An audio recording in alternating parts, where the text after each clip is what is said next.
네, 매주 월요일 이분의 생각을 저도 듣고 싶어서 늘 기대합니다. 이종우의 특별한 시선, 이종우 주식평론가와 함께 이번 주 여러 또 이벤트들이 있는데요. 시장 방향 어떻게 예측하시는지 전략까지 들어보겠습니다. 어서 오십시오. 안녕하세요. 지난번에 이제 12월 1일 날 캐나다였었죠. 그때 이제 미국과 중국 정상이 만났을 때 예. 미중 간의 무역 협상, 무역 전쟁은 큰 그림으로 보면 끝났다. 예. 네, 그렇게 이미 사실 얘기를 하셨고 그동안 뉴스는 계속해서 오가는 상황이고요. 지금도 현안이긴 합니다. 이번 주에 이제 3차 협상이 이어지는데요. 예. 관련해서 향후 흐름들을 어찌 판단해야 될까요? 예, 제가 판단하기에는 어렵지 않게 합의에 도달하지 않을까라는 생각이 듭니다.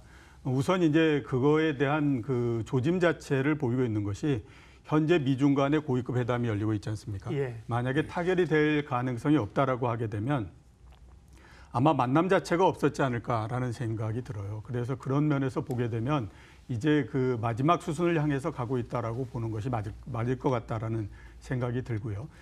타결의 형태는 어떤 형태가 될 것인가 하는 것을 한번 생각해 보면 3월 1일 이전에 조그만 이 합의라도 해가지고 끝을 내는 형태가 아니라 전체적으로 아무튼 큰 틀에서의 합의, 이 부분들이 전체적으로 이루어지는 형태가 되기 때문에 3월 1일까지 이런 부분들이 완료가 되지 않는다라고 하면 시한을 연장해서라도 아마 이 합의에 도달하는 형태가 될 걸로 그렇게 생각이 되고 있고요.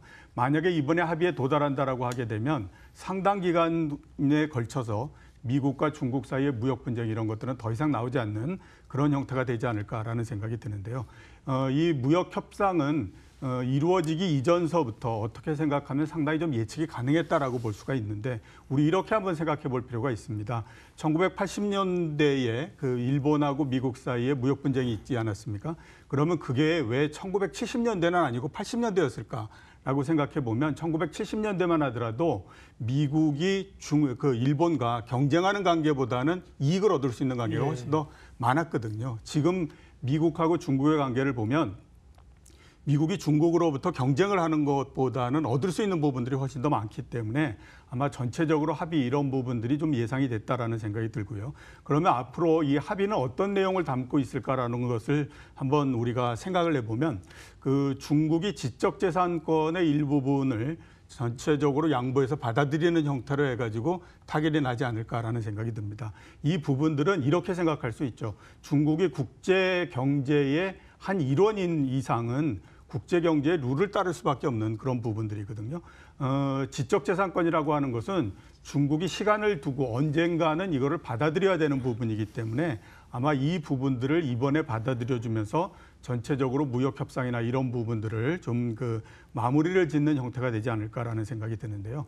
만약에 이 무역 협상이 이제 원활히 타결이 된다라고 했을 때 시장에 미치는 영향은 어떻게 될 것인가 하는 것들을 한번 생각해 볼 필요가 있는데 그동안에 여러 번에 걸쳐서 제가 한번 말씀을 드렸던 것 같은데 시장에 미치는 영향은 상당히 좀 제한적이지 않을까라는 생각이 듭니다. 반영이 좀 됐다, 일정 왜냐하면 부분. 주가가 이미 좀 반영이 됐기 때문에요. 이런 부분들을 고려하게 되면 상황 자체는 나쁘지 않을 것 같은데 미치는 영향은 그렇게 크지 않은 형태로서 진행이 될 거다. 이런 판단이 듭니다. 예, 결국 트럼프 대통령이 중국하고 동반 자살하고 죽자고 하는 얘기가 아니라 살자고 하는 일 아니겠습니까? 그리고 이제 그렇죠. 그것 자체는 사실 트럼프의 애국심보다는 재선에 관심이 있는 것이고 그런 어떤 정치적 과정으로 볼 때도 해결로 간다는 거고요. 그러면 어쨌든 그 문제는 시간이 가면서 점차 좀 이렇게 해결이 가고 관심이 줄어든다고 하면 결국은 이제 경기 얘기인데요. 특별히 중국 얘기를 먼저 하면 중국이 이런 무역 협상의 봉합 이후에 중국 경제가 다시 회복될 수 있겠느냐. 또 이런 부양책에 대한 기대감도 있는데요. 중국 경제는 어떻게 보세요? 현재까지 중국 경제는 좋지 않습니다. 1월 달에 제조업 PMI가 수축을 나타내는 50선 이하로 떨어졌고요. 이게 벌써 2개월째 계속 진행이 되고 있는 상태거든요. 그러니까 전체적으로 봤을 때는 경기가 그렇게 좋지 않다라고 볼 수 있고 중국 경제가 현재 이렇게 좋지 않은 상태에 있는 것은 2016년도서부터 그동안에 중국 경제에 관해서 많은 얘기들이 있지 않았습니까? 그림자 금융 얘기도 있고 또 부실 부분도 있고 부채에 관한 부분도 있고 이런 얘기가 많았기 때문에 중국이 선제적으로 이런 부분들을 막기 위한 여러 가지 구조 조정을 진행을 해왔었거든요. 그 영향이 현재까지 계속되고 있으면서 일단 경기가 좀 둔화되는 그런 형태다라고 볼 수가 있습니다. 중국 정부가 이런 그 경기 둔화를 넘어서기 위해서 최근에 몇 가지의 정책을 내놓은 형태인데요. 유동성 공급을 통해서 투자를 장려하는 쪽으로서 지금 나가고 있습니다. 이에 따라서 중국의 인프라나 그다음에 부동산, 제조업 투자 이런 부분들이 조금씩 늘어나고 있고요. 특히 경기에 큰 영향을 주는 중국의 부동산 부분들이 최근에 이제 조금 회복이 되는 그런 양상을 보이고 있기 때문에 이 부분이 조금 긍정적이다라고 볼 수 있고요. 두 번째는 이제 소비를 진작하기 위한 노력이 이 부분들도 계속되고 있습니다. 지난달 29일에 중국의 10개 부처가 공동으로 소비 진작책을 내놨거든요. 이게 그동안의 소비 진작책이라고 하는 것은 대부분 이제 감세 정책을 통해서 이루어지기 때문에 간접적인 형태였었는데요. 네. 이번 정책은 그것보다는 이제 보조금을 지급하는 형태로서 진행이 되고 있기 때문에 상당히 효과가 클 수밖에 없는 그런 부분들입니다. 그래서 이런 것들을 우리가 감안하게 되면 일단 그 투자 부분이 조금 나아지는 그런 그 영향이 있을 거고, 그 다음에 소비가 조금 늘어나는 그런 그 영향이 있을 거기 때문에 아마 중국 경제가 조만간 조금은 이제 반등을 하는 형태로서 진행이 되지 않을까라는 생각이 들고요. 이런 그 진행이 되고 나면 또 다시 아마 그래서 경기가 어느 정도 좀 그 궤도에 들어갔다라고 생각하게 되면 그 이전처럼 다시 또 구조조정 이런 부분으로서 들어갈 텐데, 지금 중국 정부가 그 보고 있는 관점은 구조조정을 해야 되는 이유는 지속 가능한 성장을 유지하기 위해서는 이 부분이 불가피하다라고 보고 있기 때문에 아마 두 개 사이에서 중국 정부가 계속해서 줄타기를 하면서 경제를 운영해가는 그런 포지션을 계속 유지하지 않을까라는 생각을 하고 있습니다.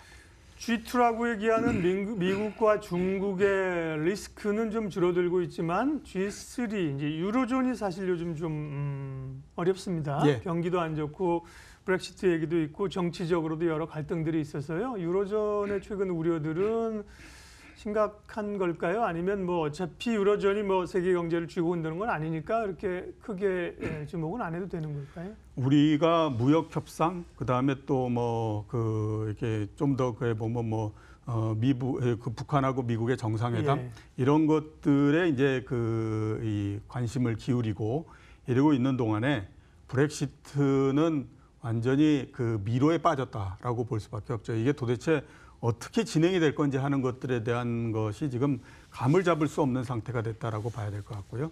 또 하나는 그거가 뜻과 또 별개로 유럽의 경제가 최근에 지역별로 봤을 때 가장 안 좋은 형태를 지금 보이고 있습니다.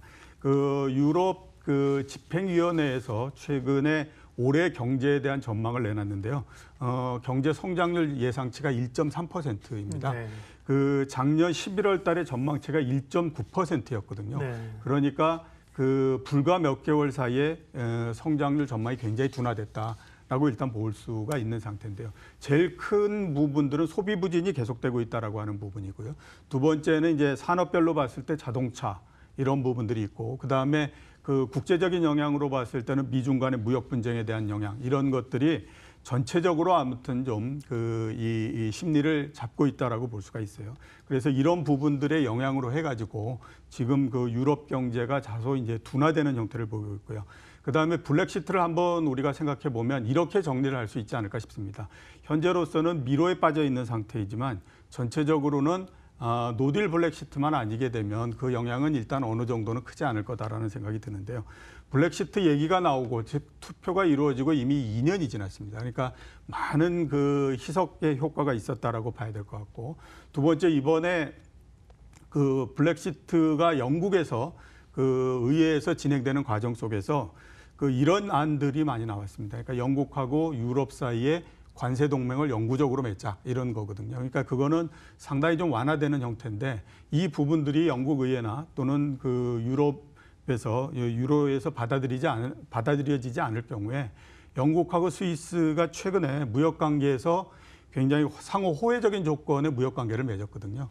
이런 것들이 전반적으로 여러 유럽 국가들에 적용이 되는 게 아닌가라고 하는 부분들의 예상이 가능하기 때문에 이런 것들을 고려하게 되면 노딜 블랙시트만 아니게 되면 블랙시트의 영향은 일단 그렇게 크지는 않을 걸로 그렇게 생각이 되고 있는데, 전반적으로 유럽 경제가 좋지 않은 상태이기 때문에 유럽 쪽의 주가나 이런 것들은 당분간 좀 안 좋은 그런 형태가 되지 않을까 싶습니다. 전략으로 가겠습니다. 시장 판단하고요. 시장이 어려울 때부터 사실은 한 1, 2개월 됐습니다. 이제 대형주 쪽에 얘기를 하셔서 사실 대형주들이 그동안 성과가 좋았고요. 네. 그다음에 이제 오시면서 제가 여쭤본 게 그럼 중소형주 이제 갈 차례 됐나 했더니만 이제 아직은 이렇게 얘기를 하셨다고 저는 판단하는데 지금은 그럼 이제 중소형주로 좀 더 이행될 가능성이 높아졌는지 얘기해 주십시오. 네. 2주 전 정도서부터 제가 중소형주가 훨씬 더 유망할 거다라고 말씀을 드렸었는데. 제가 이해가 예. 좀 온도차가 좀 있었군요. 예, 그렇군요. 예.